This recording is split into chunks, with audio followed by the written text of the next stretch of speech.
You're listening to Data Center Therapy. Please take a number, and an engineer will be right with you.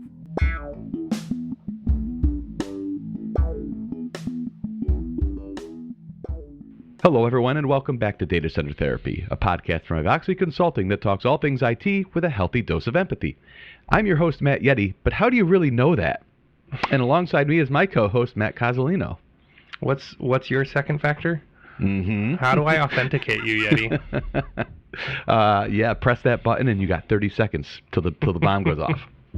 You know, each episode here we dive into the wide range of technologies that make up this beautiful sandbox called IT that we all live in. And sometimes there's a little cat doo-doo in the sandbox too, by the way, we have found. There you go. But we do share our hopes and dreams, opinions both positive and critical alike, all with a touch of empathy, because at the end of the day, we all need a seat on that couch. A quick announcement, kind of a tease announcement, at the end of the episode, stay tuned, because we're going to be giving some info about yet another instructor-led class. It's another educational opportunity, but we want to bury the lead. We're going to wait until the end of the episode to drop that. So dig deep for it. Stay tuned for details on that, yes.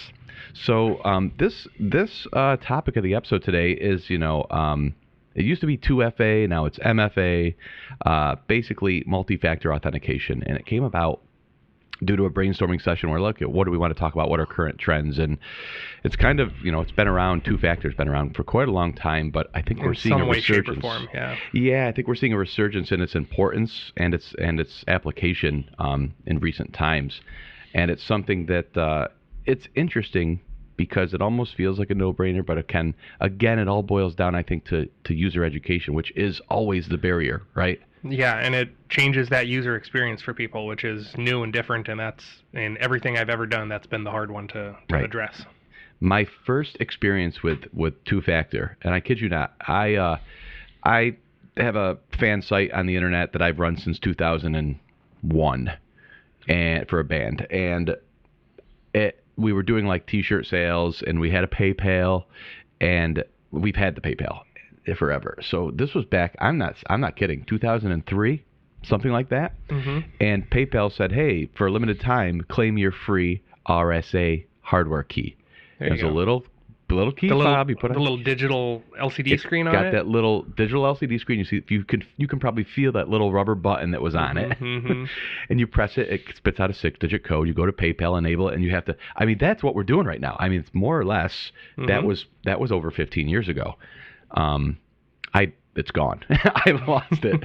So someone's probably logging in happily to my account right now, which is great security, right? But yeah, that was the first experience I had with it, and it feels like it kind of sat there as not really taken with too much seriousness for a good decade or so. Yeah. Yeah, it's one of those ones. I never had that RSA key. I never got that as a token, but I feel like that concept is fairly similar. It's just a different set of math or something, right? Is it YubiKey? Is that another one that? That's one of the ones. That? That's actually what I have. That's a modern version of that. Yeah. Well, yeah, I guess it is basically doing the same thing. I was going to say the RSA key asks you for a code, and the YubiKey I actually plug in, but it's just how do you plug that code in, right? Sure. Well, you can't do that on a phone. I can actually. It does. My YubiKey has NFC. So I just tapped to the back. Okay, wireless. Yeah. Yes. Nice. Well, okay, so let's take a step back here and just high level what we're talking in case people aren't on board with exactly what this is. But historically, how do I log into a website? A username and a password, or even worse, just a password. And that's all great until you get that password either stolen or compromised via brute force. Mm-hmm. That's it. And so really, there was no good way to just say, let's just have secure passwords. I mean, the idea of forcing password rotation, forcing password complexity, even password complexity is defeated by that Post-it note under your keyboard. But really? Because, I mean, who's breaking into my house? How many people break into my house, right? That's true. Hey, I saw Ready Player One, and I remember he eyeballed that password on that guy's rig, the boss man's rig. Yeah. There you go. So you even put it in your Hollywood little blockbusters. Right. It's Yeah, back in the day, that was a thing. Don't do that. I'm guilty of right? it here. I'm security focused. I'm in IT. I know the pitfalls, and password rotation sucks. I hate it. I absolutely hate it. Forced password changes, and I'm guilty. I've done the one more number or the next number up at the end of the password to satisfy it. And okay, so let's just say, all right, forget that. We'll get back to that kind of concept. But the idea of, okay, how do I really prove it's you? Well, you add a second factor to prove. That's not really. It's not like a second password, because then it's just another password that can be stolen in the same way or Well, compromised. Sure. It's I always what's heard another it, way? I always heard it as there's the different things, right? So multi-factor because it's something you know, your password, something you have, your key, and something you are, a biometric, a fingerprint, something like that. So pick any two of those to make your security policy more robust, more secure, more whatever, right? Yeah, and it makes sense. And I think right out of the gate, the really well used one, because hey, how do I get what do you have? What does everybody have? A phone. Yep. And if someone has a phone, what do they have? A phone number. And therefore they have so a lot of people used and still use two-factor auth leveraging SMS text. Yep. I don't like that one bit. Neither do I, because I don't. I've never had it happen, but the person walks into Verizon store and says, "Hey, you know what? I lost my whatever. Here's your new SIM card. Have a nice day." And yes. there you go. So I'm on T-Mobile. And I've actually had I read reports of, I think they've recently locked it down, but I guess they've been pretty lax about number porting security, and therefore it's been pretty easy to impersonate and fool the right person, and you've now got control of that phone number. So SMS, a lot of times also, if the perp has your phone already and it's unlocked, and that your password saver logs you, your phone saved the password, logs you into the site, and now it says, "Oh, I'm going to send you a text or two-factor." That's not two-factor. That's the same device that I just broke into, and you're just sending me the text. Great. Yeah. Now you have an elevated level of trust on an unauthorized user, more or less. How is that different than I run the Authenticator app that gives me the code on my phone? Is that really that much different at that point? No, it can be. By default, no. You're right. It's a great point. I would say your Authenticator app should also use a secondary level of security. And this is where, and I promise this is not my goal here, this is where I want to pick on Android, because TouchID and FaceID have been proven to be the most robust consumer level security, biometric security on a mass market phone. And you've got Android stuff that, we do fingerprint, and it's fooled by a paper with an X on it. Real deal. That's, in my opinion, that's why biometric security on mobile phones has not taken off mass market, because people are saying, iPhone's great, but what about all my customers who use Android and the 60 billion versions of it out there? It's tough. For example, I'm not going to pick on who it is. I have an account at a local financial institution, and they've fixed it since. This is way back, a couple of years ago. But they did that same, here's the thing. So I have an iPhone. I logged into the app with what? Face ID. Yeah. That's fantastic, right? I mean, that's great. And then it does two-factor, and it sends me what? A text message. To your phone, right? My Face ID unlocked the phone. It's kind of completely pointless. But the appearance of security, which is such a thing right now. Yeah. Theater is a bit of a thing, yeah. They've since fixed that. But the biometric thing is great. And I Face ID, as much as I don't like it compared to Touch ID, that's another factor. That's more than a password at that point. It's an option, yeah. That's a good point about the app that's on your phone, though, right? Yeah, I like that. I like the code. It's a 6-digit code, and you can use it, and it's fairly reusable. The struggle I have, though I got a new phone, the struggle I have was how do you port that? How do you back that up? What happens if you lose your phone? How do you? Oh, I know what happens if you lose your phone. You're dealt with it with one of our coworkers over the weekend. Oh yeah. Yeah. Wow. And you know what I thought? That's an interesting concept, right? So I looked it up. So they were using the Microsoft Authenticator app. There's a million apps. Here's the good news. They're all kind of... It's all the same, standard program. Yeah, it's all the same standard. So you can just pick one of them and use all of them, yeah. Which is cool. So I use Authy on my phone. I've used Duo. There's Microsoft Authenticator, which is what the 365 apps, of course, point you to. But they also do say use your own thing. You can. But this Microsoft Authenticator, really what you're doing when you load the app on your phone is consider that a physical device. And it's registered to you, and on your initial MFA setup, it allows you to register that. At that point, you get a new phone, sign in, log in. It's going to prompt while you try to register that app on the second phone. It's going to say, "No, I need your two-factor." Well, what do you mean? I'm trying to set up two-factor. Right. And so appropriately, there is at least in the Microsoft Authenticator app, there is a backup export thing that you can basically then import into the new phone. But what if I go to the store? I don't know that. I go to the store, I trade my phone in, whatever, it's gone. Nope. You need to have your administrator. One of two things. You got to go through that password reset process and reset everything and recover For the user in question, I actually added their phone number. You can add, there's multiple means of MFA, and one of them is SMS. They did not have that. They only had an email address. So this allowed me to basically say, okay, try using SMS now. I just put your phone number in against your profile on the back end, and they were able to do it that way. Okay. But otherwise, it would have been a reset their MFA personality, and you've got no devices that are registered as valid tokens, essentially. But overall, that process is kind of weird because everyone implements it differently. And do I have your email account? Is that all I have to do is plug your email address in and have you send me the whatever that I click on? And I don't know. Everyone's got a slightly weird thing about that. Yep. And when it works, it feels great, though. I love the fact that, well, at least with iOS, they've got that global clipboard that works most of the time. I'll say not perfect, but you go ahead and in the app, it has the clipboard button right next to the code, and it shows you your countdown. You tap it. I go to my desktop and I Control V. I paste it in, and it's like that's cool. That copy paste is one of the ones that I struggle with. I feel like more recently, a lot of sites, a lot of applications, a lot of whatever are in the guise of security saying, no, we aren't going to let you copy and paste into this field. And like, that's great, but I've got a 30-character random password that I need to paste into this field. How do I type that? Oh my God. That process, right? Yeah, I think the important thing, at least from and then iOS certainly is going heavy on security and privacy lately, right? They're big into the roadblocks, but this comes up, and I think as long as you can't read the clipboard, everybody needs their own clipboard, more or less, to the system and me, and that's it. Not to the system and me and to that other app. Well, I mean, even like I'm on my computer and I load up a website, and it's like, okay, create your account.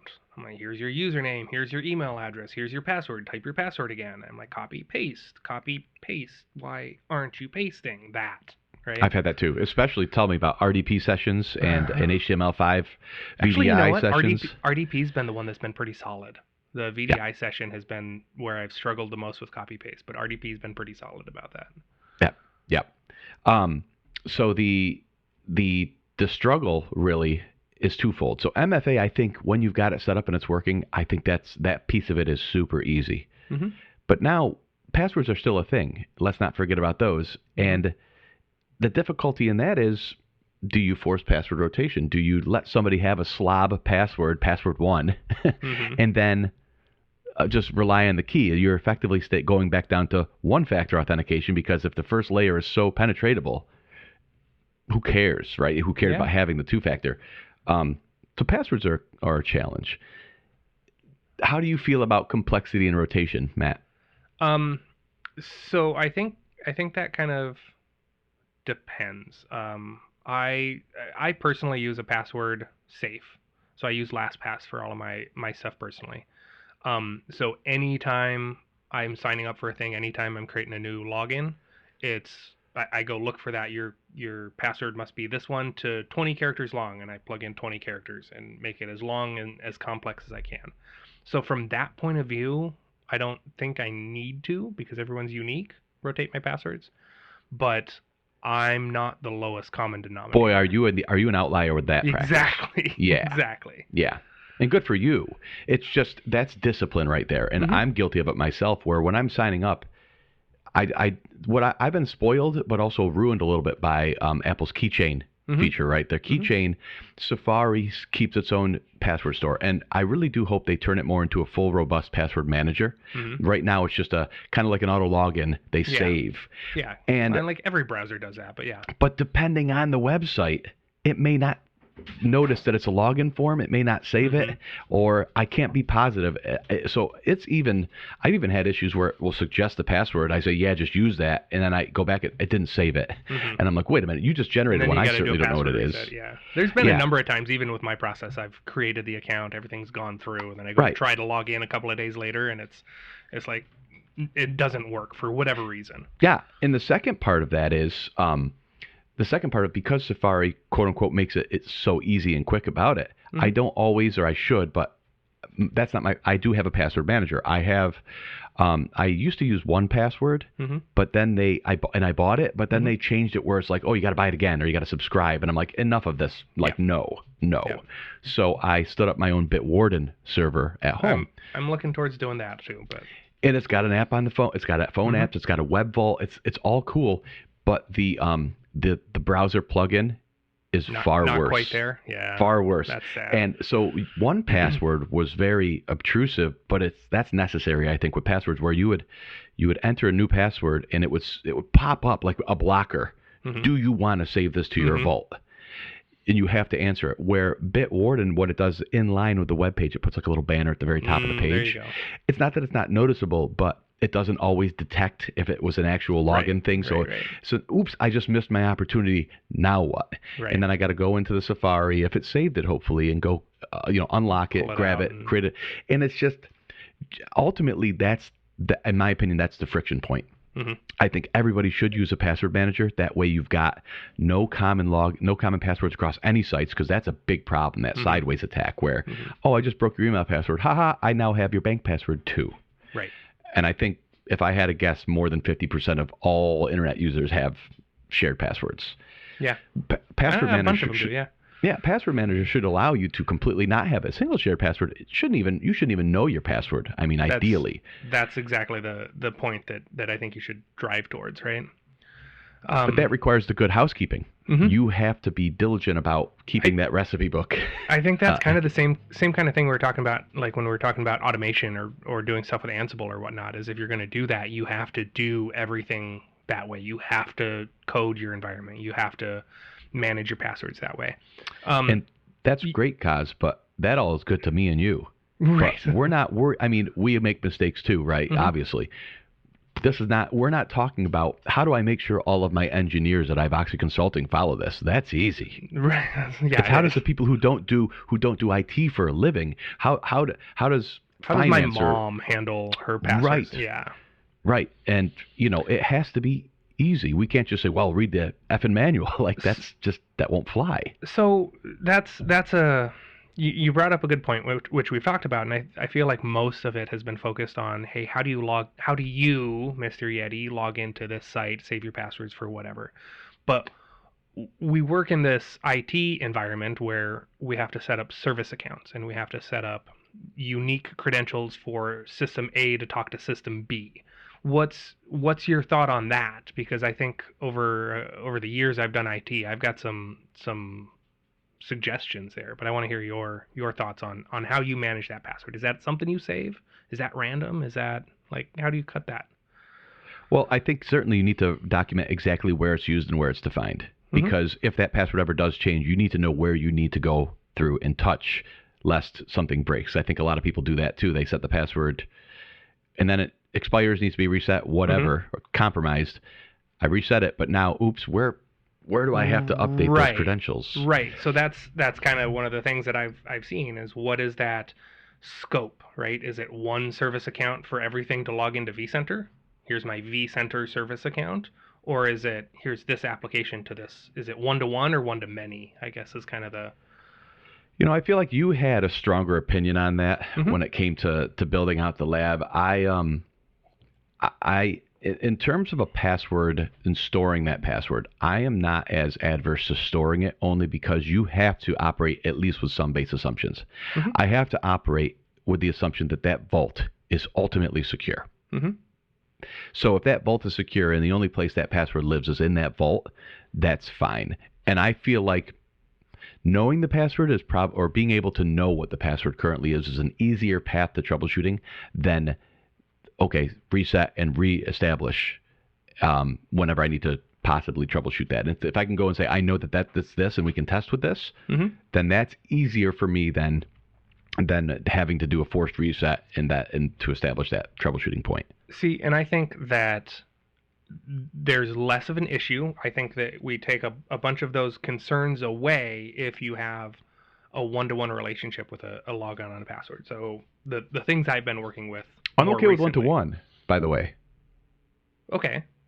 Like a storage array has a service account for it, and the backup appliance has that service account. Yes. But I think we're talking about two things also, though. And would you save those passwords, or would you just generate them one time, put them in, and then forget them? That's where I'm saying is it would be. I feel like it would be easier, cleaner potentially, because there's not as much digital clutter left in my password safe. I don't know if this password's old, used. I don't know when the last time it was rotated, who updated it last. Oh my God, I'm not sure. All of that goes away if I just don't have it. And I know that... Well, you don't have it. What if someone else does? And I know that... Okay, so that's the thing. And, here's my backup appliance, and I need to do something with it. Well, just go reset the password for it and re-auth it. Right? It's not invalid. No, it's a valid point. I guess it goes back to, do you feel like your vault is secure? And I feel like if you can assume that it is, then it's inconsequential one way or the other. And again, I say it's easier to look it up. You say it makes no difference to me to reset it. And that's fair. That's fair. We'll flip a coin on it. Well, I guess it's because I go search for vCenter, and here's 17 freaking things in my password safe for vCenter. And I'm like, but which one was I using? I don't remember anymore, right? Yeah. Well, again, that's an issue of organization and curating that password vault. And it almost feels like it boils down to that, because these next things I want to kind of go into, really, that's the root of it. And, okay, how do you feel about password forced password rotation? And not password 1 goes to password 1 or 2, but forced complexity standards, 20 characters, no consecutive characters, et cetera, et cetera. How do you feel about forcing rotation with those standards? I think that's not necessarily a bad idea if you can make it kind of like, to your point, where my password safe has to be robust. My process for handling that has to be sufficient. So if I've got a process in place to handle the rotation of those passwords, so I'm thinking like some of the SD-WAN VPN vendor processes where they just rotate every couple of days, then yes. But because that's all handled automatically. Right. But a lot of the stuff we touch, I don't know. Let me set it, and I don't have to touch it. Yeah, like I said, it all goes back to that robust password manager. I remember I'm really sensitive to spam on my personal accounts. It's just a thing that I hate, and I've had the same email accounts for decades. I mean, probably decades at this point, and it's just something that I if you don't stay on top of it, it becomes pretty unruly pretty fast. And I remember years ago spending time going through my entire inbox, finding what appeared to be a legitimate newsletter that I had gotten on the list, and going through the unsubscribe process, and then as I came in, whittling it down. And I'm pretty good right now, and my spam gateway takes care of the rest, so it's pretty clean. A little bit all the time, yeah. I feel like I have to have a come to Jesus meeting with my password manager, and I need to sit down and go through and find what accounts are there, and then at least that's for me. I am adverse to effort going forward when my toy box is a mess to begin with. I'd rather go back, sort it all out, and then, like the pantry, right? Clean my pantry, organize it, and then I'll allow myself to buy the spice, things like that. Well, that's the thing. Use the spice and toss it out after you're done, and then go get some more time with the $6 glass jar, Coz? No. If anything about this stupid pandemic, if you can even still call it that, if anything about this is annoying to me, it's no more bulk spices at the market, man. There you go. Yeah. I found that life hack. I could buy whatever for 14 cents when I was out of it and refill my glass jars. But nope. Now I think it's a conspiracy by the glass jar manufacturers. There Nothing you go, else. The glass spice manufacturers. that and I can't dump my 2 pounds of coffee into the mill at Costco anymore. Cause, Right. yeah. McCormick has me over a barrel. Let me tell you. Anyway, yeah. So I think it's just a matter of it's going to have to be like a Saturday where it's raining out, and I'm like, you know what? I could put on The Godfather and fall asleep to that. Yeah. But maybe I just throw it on Plex on the side monitor here in the background, and I just go through and curate those passwords. And then you can also take advantage of they have like Watchtower. I think 1Password calls it Watchtower, where it has a service that basically knows, hey, this site that you have an account on was compromised at this point, so you might want to reset your password. That's a cool thing to have.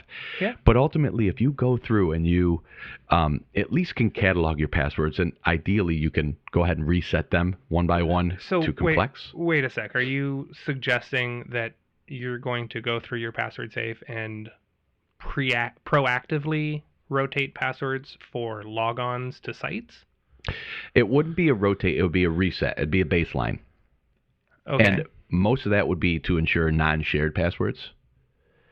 Because I think this goes to not rotating, Matt. I guess my... Can you imagine doing that and having to rotate every however many months? Yeah, no. Right. I mean, I would make the process I'd simplify the process so that when I went to interact with it, now I have to do this and then do it and then I'm done and move on. But I wouldn't proactively do that because doing the operation, right? No. So doing the way we do it now, site XYZ got compromised, 7,000 passwords are out in the wild. I'm like, okay, that's great. That's one of my random. Or if a site next time you log in says, hey, go ahead and reset. Yes, but I think you have to operate from a healthy stage, a healthy foundation to level set. Sure. At that point, then you log in. It's like, oh, that's fine. I'm going to take 60 seconds right now and make sure it's in my password manager because it's a new site and I know that my password manager is worthy of my time because I have now cleaned it out and it's just not another crusty old shirt that I'm throwing on top of the dirty pile. That's kind of how I feel. But then, so where does that leave us with password rotation? I think with a healthy password manager, it should be no problem. But Microsoft themselves came out with a white paper some time ago that they actually recommend against forced password rotation. Yeah. They lean on the altar of complexity requirements, and quite honestly, they're not even that. They even let you do a minimum of like 8 characters, which is, take your argument there. Short, but okay. Right. But multi-factor. And again, all those things we talked about, it's not that a rotated password is inherently insecure. It's not. It's inherently more secure to rotate a password, to rotate a key, an encryption key. But you just take into account the user who has to do it and the likelihood that they're going to do it and the likelihood that they're not going to just satisfy that forced rotation with a predictable replaced password. They just said, you know what? All things considered, forget it. Leverage complexity requirements and multi-factor authentication. That is Microsoft's recommendation. Now, whether you want to trust that or not, I can see where they're coming from. It's like the mask thing, right? So much of the mask mandates are assumed based on the assumption that you're doing it properly. You're not touching it. You're not doing this and moving it and you're wearing it properly in the proper type of mask. And if you're not, the effectiveness goes way down through the floor. Right. But they're there, so it's like, you know what? Better off without, from Microsoft's standpoint, with the rotation. So, yeah, do you agree with that? I think I do. Like at some point something happens and you trigger it and you force it, right? If there's an event that triggers a forcing of the password reset, yes. If you can ensure that all of your users have complex passwords to start with, yes. I don't know. I think it's hard to say my users have short passwords and they're going to just increment the number on the end of it by 1 or whatever. I think that's the one thing it sounds like that's solving, and I don't know if that's enough to resolve that. Yeah, and even thinking about programmatical solutions to that, when you type your password in, that password, you hope, is not stored in the clear. So they really can't. Right. They can't detect if it is password 1 to password 2. They can't detect that, oh, you just changed the last character of 1. They don't know. If it's correctly salted and hashed, yes, right. They shouldn't be able to. That's correct. Right. Brings me way back to when I worked at a consulting company in Store your upstate passwords New in York. plain text and We basically did SQL injection attacks and got their SQL server internally to mirror out databases to our server on the internet, and we started parsing through the database. This was a penetration test. This was all legal. They had user accounts with their salted hashed passwords in one column, and the column right next to it was the password in clear text. nice. That's awesome. Great, right? Yeah. Let's save yeah. some time on the computation of that Yeah, password thanks. each time Yeah, someone thanks. Yeah. walks in. Yeah, that took 4 milliseconds to crack. So it's just, it goes to the training and best practice by users, and that's always really been a lot. I mean, you can have the best antivirus in the world, the best spam filter, but if that user's determined to click on that link, there's nothing you can do about it. And ultimately, that's the crux of it. And it's training. It is, but I'm dreading, Matt, when with some of our staff who aren't the engineering side of the board, and it's not picking on them. It's just we interact with them, and we're their de facto support. And when these phones get lost, or a lot of times the failure cases are not graceful. They get themselves into this lock state, and it's just like, now what? And it's an intervention standpoint, and I just wish the reset it all was a lot more robust and self-serve and explanatory. I think that kind of goes to like what kind of environment are you running, right? So a lot of what we've talked about has been aimed towards end users on the broader web and not necessarily corporate users, right? So this site lets me use my YubiKey. This site lets me use my my LastPass or my multi-factor key thing that. So there's 17 different versions of them. But if I'm running an organization and I'm running a company and I've got all of these applications, I need to find something that I can leverage consistently so that I can either force a password reset across the entirety of the organization or have the single logon across the entire organization and have that be a consistent user experience so that they can work. That's I think the difference there is there's one that's end user based and then one that's corporate operational based. And if it's corporate based, you have that inherent management and you roll out something like Duo or Okta to handle that authentication, right? Sure. And that Microsoft Duo put out a nice paper about Microsoft no longer recommending those forced password changes that will be linked in the notes of this episode too. Let me ask you something. Do you have a Post-it note on the underside of your keyboard right now? Negative. You better not. You better not. just saying. Just a spot check. Spot check. I have 2 passwords that I know. You have your master unlock password, which in and of itself can't be multi-factored, right? You need some kind of root. You probably could actually. Kind of, yeah. I feel like I haven't gone through and tested per se everything. But there's a bit of a chicken and the egg thing. Like, I assume I can get into my email so I can reset anything. And then I can assume I can get in my vault so I can get to that. So I've also, through Authy, I've got a 2-factor recovery key also in there. Which I happen to save in my vault along with the password itself. But... You know where I save it? I save it in a cloud drive. There you go. Okay. I mean, you could make an argument there that might not be secure. It wouldn't be a bad idea. We now have a nice big 400-pound safe. Wouldn't be a bad idea to print out and put it in there. Actually, now that's probably best practice. That's kind of what I feel like it needs to get towards. Is there's the usual operation and then here's the break glass in case of emergency. Go get the USB key and plug it in, and it's got everything to. Yep. And I wouldn't even rely on a USB key. How often do those fail? Something, but yeah. Yeah. Can you imagine having a Bitcoin wallet on a? I mean, we've heard the stories of him losing them, and at the trash, and he's like $1 million reward if you find this thing sifting through the trash. Oh man. Yep. I got to be honest, this is one of the more enjoyable topics that I've just kind of explored with you, Maddie. This has been fun to... We kind of Hail Married that the other day and like, hey, let's do this. And suddenly we're, pushing 40 minutes or something here? I had a feeling it would be an interesting one because it's a lot of things that I think I've thought about, had bouncing around in my head, but nobody to really bounce it off of in an open forum just yet. So hopefully our tech days will be going back to in-person here soon too. So that'll be a lot of fun to to shout at people across the table instead of at my monitor. Damn it! Smash, smash, smash! Yeah. Yeah. So anyway, anybody listening out there, if you've got a sticky note under your keyboard, give us a call. We can help you. We can help you shape your strategy. Send us a picture of it. Right. I'll let you know so if it's secure. as promised, and this is just as much for you as everybody listening, Cozzo. This is the big announcement. We are now in open enrollment for Introduction to Microsegmentation using NSXT. Holy crap, that's security related.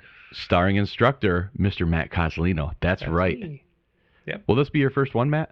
The first Ivoxy class I've taught, yes. Oh, well, that's true. And I've always said this in my conversation with Matt. Well, I feel like Matt's a guy on a professional, even a personal level, that would be best served with a whiteboard under his arm at all times, wherever he goes. Kinda. Sometimes, yeah. Like, let's talk about it, and he just throws it up on your wall, and boom, and starts drawing. Like, if I could say something about Matt, and I've said it to my wife, the guy loves to demonstrate and teach. He just, even if he hooked up an outlet at home, he wants to show you how he's done it, and ultimately it's appreciated because, like, even if it's mundane or something that I already know, and that's not always the case, that's not what I'm saying, but it's helpful because I'm guessing that it also helps you validate and double check and triple check your work. Absolutely. That this is how I'm doing it and showing it out there, and it helps everybody in the room. I had a college roommate, Dan, who is now a math teacher in upstate New York, who was the same way. When midterms and finals came around every year, he was the one up at the whiteboard, and we were going through and proofing things out and studying and proving functions. He was you, Matt. Like, that's who you remind me of. There's been a number of times I've run into a corner and I'm like, oh, this is broken, this is stuck, I don't understand it, why is it? Hey, come here, girlfriend who doesn't do anything IT. Let me show you what's wrong with it. And they get like 4 sentences in and go, oh, there's my problem. Got it. Okay, keep going. Yep. That absolutely helps you. Fresh set of eyes stuff. all the way. Rubber duckies. So this class is at the end of May. So you've got about 6 weeks till the class starts. They're May 25th through the 28th. They're 9 to 3 Pacific time. If you enroll on our site, it's ivoxy.com/micro-segmentation using NSXT. So that's micro-segmentation-using -NSXT. Now, I think we need some short URLs. Yeah, I do too. We got to pick on them again. The marketing, they do an amazing job, but we've done the URL thing. Remember, it used to be ivoxy.co. That drove me crazy. Anyway, little steps. Baby that steps. link will be in the episode description, so you can click it right from your mobile device or on the desktop on ivoxy.com. So here's the rub. As a special thank you to everybody out there, our data center therapy listeners, you enter the promo code PodcastPods. There you go. When you enroll, we'll knock $1,000 off the enrollment, and pair of Apple AirPod Pros, which I can't, like I said, I need to get my fake ID out and get in on that. That's nice. Imagine me showing up. Class. There you go. Yeah, man. I'll shave my beard. You'll never know it's me. No idea who that is. So those codes are limited to the first 10 people who sign up too. So it's not a free for all. So if you want to get at the savings and the free AirPods, and of course the grand prize is the class with Cozzo, you want to definitely get in. Use the code PodcastPods.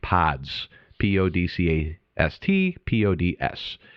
And I get it. It's like AirPods instead of AirPods, Podcast Pods. There you go. That's the way to say that it. Makes sense. I see what they're doing there. That there we makes go. Sense. Cool. All right. Get ready for class then, students. Yeah. Thanks, everybody, for listening. If you haven't subscribed on Apple Podcasts or iTunes or Spotify or Stitcher or whatever you're listening, please do. And a reminder, please do leave us a review. That'd be nice. It would help our exposure. I think we're coming up on episode, this is 59, I think. Yep. We were already talking about ideas for the 100th. We're pushing through these pretty good. And if you would have told me within, 3 years or so that we'd have, 60 episodes in the can, I don't know if I would have believed you. So I'm pretty excited how this has gone, and the feedback from our listeners as well. We really appreciate all of your support, and it's good chatting with all of you out there when we get out in the field or on a call. And if you want stuff, have stuff you want us to rap about, like 2FA or whatever, just shoot us an email, podcast@ivoxy.com. We'd love to talk about it. Let's do Mr. it. Kaz, you got anything else? No, I'm good. Gearing up for your class, huh? Gearing up. That's been my big one right now is putting all of that curriculum together. That's a surprising amount of work. Oh, gosh. I hope that my gosh, free time is such a luxury that just doesn't exist anymore. But I would love to at least, if not shadow, at least to sit there in the corner and be able to monitor and watch a little bit and help out where I can, because that's going to be a really well worth attending class. So I'm excited for you too on that. Yeah, looking forward to it. All right, everyone. Thanks for listening to yet another episode of Data Center Therapy. Have a great day.